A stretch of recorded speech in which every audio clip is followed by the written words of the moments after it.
अयोध्या में रामलला की प्राण प्रतिष्ठा में अब बस कुछ ही घंटों का वक्त बाकी है। हर कोई अपने अपने तरीके से अपनी भावनाएं व्यक्त कर रहा है। इस मौके पर मशहूर कवि कुमार विश्वास ने क्या कहा है, सुनाते हैं आपको। इस वक्त हमारे साथ मौजूद हैं कुमार विश्वास और नंगे पैर कुमार विश्वास अयोध्या नगरी में हैं।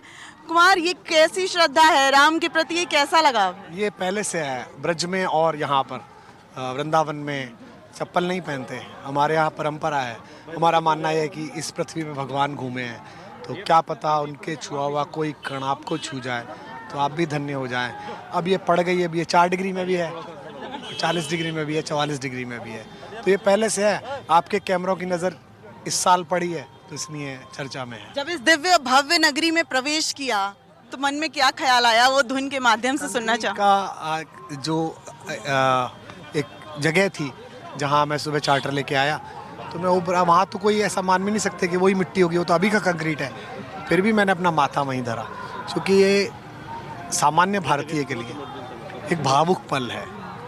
जैसे हम 19-20 मैच खेल के 10 मैच खेल के वर्ल्ड कप जीतते हैं तो कितना भावुक होते हैं। ये तो 500 साल प्रतिपल लोगों ने इस ह्यूमिलेशन को, इस ग्लानि को, इस कष्ट को कि राजनीति का विषय बन गया। अब कोर्ट में अब क्या होगा, अब प्रमाण दो कि राम हुए नहीं हुए, प्रमाण दो कि उनका घर है कि नहीं, प्रमाण दो कि सेतु है कि नहीं। लोगों को रोज अपमानित होना होता था, लोग कष्ट में होते थे, कह नहीं पाते थे।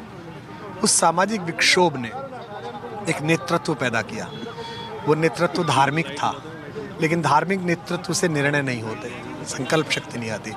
उस धार्मिक नेतृत्व ने एक राजनीतिक नेतृत्व पैदा किया और एक हाशिए पर पड़े हुए एक राजनीतिक नेतृत्व को कहा कि ये राष्ट्र की मूल ध्वनि है, ये मूल सांस्कृतिक राष्ट्रवाद है, क्योंकि भारत राष्ट्रीय सांस्कृतिक प्रतीक हैं विश्व के, और भारत के रमेती थी राम है। जो लोग मुझसे कहते हैं कि राम मंदिर आंदोलन के नेता अडवाणी जी थे, राम मंदिर आंदोलन के नेता नरेंद्र मोदी हैं, राम मंदिर आंदोलन के नेता पूजनीय अशोक सिंघल जी या साध्वी रीतम्बरा जी, वो तो राजनीति में नहीं आई, या उमा दीदी, मैं कहता हूँ ये गलत है।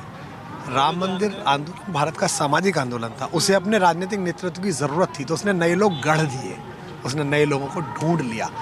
अडवाणी जी जो जननेता नहीं थे, अटल जी जननेता थे, उस यात्रा के बाद जननेता बन गए। तो एक भावुक पल है। आप सबको शुभकामनाएं। राम को अभी तक आपकी नज़र से देखा है आप, जब रामलला की वो मूर्ति जो बहुत ज़्यादा वायरल भी हो रही है, जब आपने उस मूर्ति को देखा तो क्या मन में आया? कुछ गुनगुना दीजिए हमारे लिए। नहीं है, गुनगुनाने का तो स्थिति कंठ आप देख रही हैं, ऐसा नहीं है, कोई चौपाई ही बोल दीजिए। लेकिन हाँ ये है कि एक पंक्ति लिखी है गोस्वामी जी ने कि राम कैसे हैं। उन्होंने सोचा राम कैसे हैं और सीता कैसी है, तो उन्होंने बहुत सोचा कि कामदेव का उदाहरण दूँ, विष्णु का उदाहरण दूँ। उस मूर्ति को देख के मेरे मन में वो पंक्ति आई। गोस्वामी जी ने लिखा, राम से राम, सिया सी सिया, राम राम जैसे ही है और सीता सीता जैसी ही है। तो वो मूर्ति जिसमें कल प्राण प्रतिष्ठा होगी, जो भारत का एक अद्भुत संस्कार है। पूरा पश्चिम प्राणों को पत्थर बनाने में लगा हुआ है और भारत पत्थर में प्राण की स्थापना करता है। यही भारतीय वैविध्य जो है संस्कृति का और प्राणवत्ता है, इसका घोषित है। मुझे लगता है कि 10 सेकंड मिलेंगे मुझे दर्शन करने के, 5 सेकंड मिलेंगे, क्योंकि 5000 लोग हैं, प्रधानमंत्री जी के बाद 5000 लोग गुजरना, तो उसमें तो मैं केवल अनुभव कर पाऊंगा।